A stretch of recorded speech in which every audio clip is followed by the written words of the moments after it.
Assalamualaikum, hai teman-teman. Di sini saya akan menjelaskan kepada kalian tentang izarah. Apa itu izarah?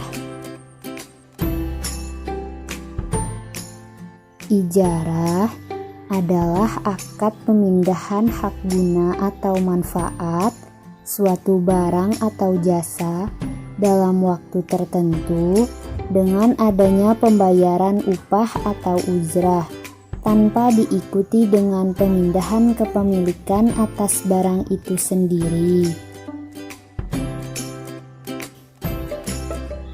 Jadi, ijarah disebut juga dengan akad sewa menyewa atau upah mengupah. Apa saja rukun dan syarat ijarah?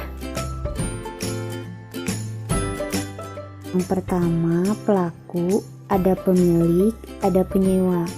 Ketentuan pelaku, balik, berakal, cakap melakukan tasyarruf, saling meridhoi.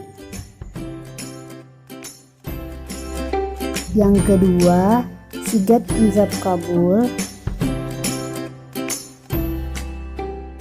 Ketiga, ujrah, yaitu upah atau harga sewa. Disyaratkan diketahui jumlahnya oleh kedua belah pihak. Keempat, barang yang disewakan, yaitu dapat dimanfaatkan kegunaannya, dapat diserahkan kepada penyewa berikutnya, benda termasuk perkara mubah bukan haram, benda kekal hingga waktu yang ditentukan.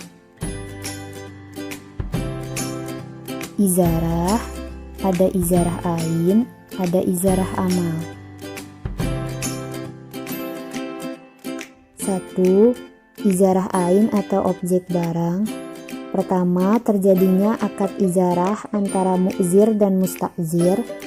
Kedua, pembayaran ujrah dari musta'zir ke mu'zir. Ketiga, pengalihan hak guna barang dari mu'zir ke musta'zir. Keempat, pengembalian barang dari musta'zir ke mu'zir. 2. Izarah amal atau objek jasa. Pertama, terjadinya akad izarah antara mu'zir dan musta'zir. Kedua, pembayaran tunai dari musta'zir ke mu'zir. Ketiga, pengalihan hak guna tenaga atau jasa dari mu'zir ke musta'zir. Berakhirnya izarah. Pertama, objek ijarah hilang atau musnah. Kedua, tenggang waktu yang disepakati dalam akad berakhir. Ketiga, wafatnya salah seorang yang berakad. Keempat, apabila ada ujur dari salah satu pihak. Kesimpulan, ijarah adalah transaksi menjual manfaat yang mubah berupa barang tertentu atas dijelaskan sifatnya dalam tanggungan dalam waktu tertentu, atau transaksi atas suatu pekerjaan yang diketahui dengan upah yang diketahui pula. Seorang yang berakad harus balik, berakal, cakap dalam melakukan hukum, serta kedua belah pihak harus saling meridhoi atau tidak ada keterpaksaan.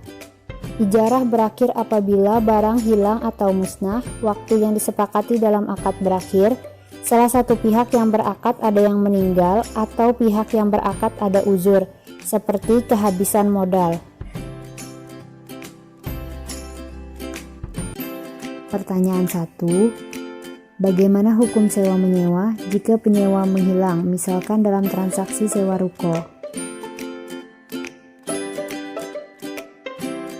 Jawaban, dalam hal perjanjian sewa menyewa dibuat secara tertulis, perjanjian sewa menyewa berakhir bila jangka waktu yang ditentukan dalam perjanjian sewa telah habis.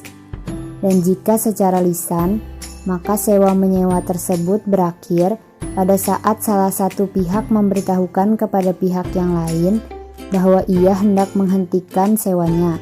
Jadi, ini berarti perjanjian sewa ruko tersebut belum berakhir, maka sang pemilik tidak boleh menyewakan pada orang lain selama berlangsungnya sewa.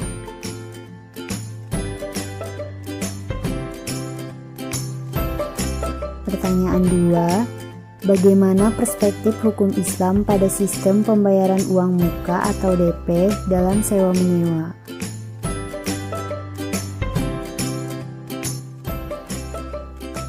Jawaban: menurut pendapat ulama kalangan Hanafiyah, Malikiyah, dan Syafi'iyah, jual beli ini urbun, tidak sah karena Rasulullah SAW melarang dengan sistem jual beli semacam ini.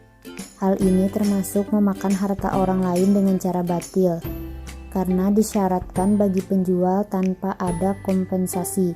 Misalkan terjadinya pembatalan dalam akad sewa-menyewa, maka uang muka atau DP akan hangus. Maka ini termasuk memakan harta orang lain dengan cara batil.